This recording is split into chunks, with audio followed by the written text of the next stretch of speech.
40টা house আছে। তাই আমি 4-5 বছর ধরে রিক্সা চালাই। আমার নিজ চোখে দেয় যে গরিব লোকেরা বইয়া রয়েছে।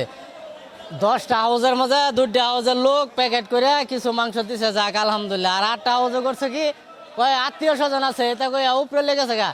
এই লোকটিরা তো 1 টুকটা 2 টুকরা করে যদি সবাই দিত তাহলে সবাই পাইতো। এই জিনিসটা দেখেন, আপনারা দেখেন, নিজে বিচারটা করেন। 1000টা লোকের কুরবানি কবুল হবো আমার মনে হইতেছে, আল্লাহ জানে। কিন্তু এটা ঠিক করছে না। মাংস খাইলেও দিন যাব, না খাইলেও দিন যাব, এটা কোনো বড় কথা না। কিন্তু আজকে যদি আঙ্গুর থাকতো তাইলে বেটা তোকে দরজার সামনে এতগুলা লোকলে আইতাম না। আর নায়িকা গানে তো আইছি, তো সবাই দিনে লইতে পারি না, এটা কেউ বিশ্বাস করবে? কেউ করবে না, ঠিক আছে। অর্থাৎ একদিনে 3বারও লয়।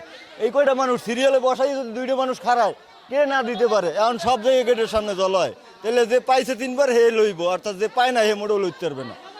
এই যদি বিশ্বাস করেন, আমি টুই মাথায় দিয়ে বললাম, আমি 1 টুকরো গোস্ত আন্তরিক পাই না। আমি বের হয়েছি আধা ঘন্টা, হয় 1 ঘন্টার মতন হয়েছে। 1 ঘন্টার মতন হয়েছে আমি আইসি, এর মধ্যে 1 টুকরো গোস্ত কোনো আনে যাই আমি লইতে পারি না।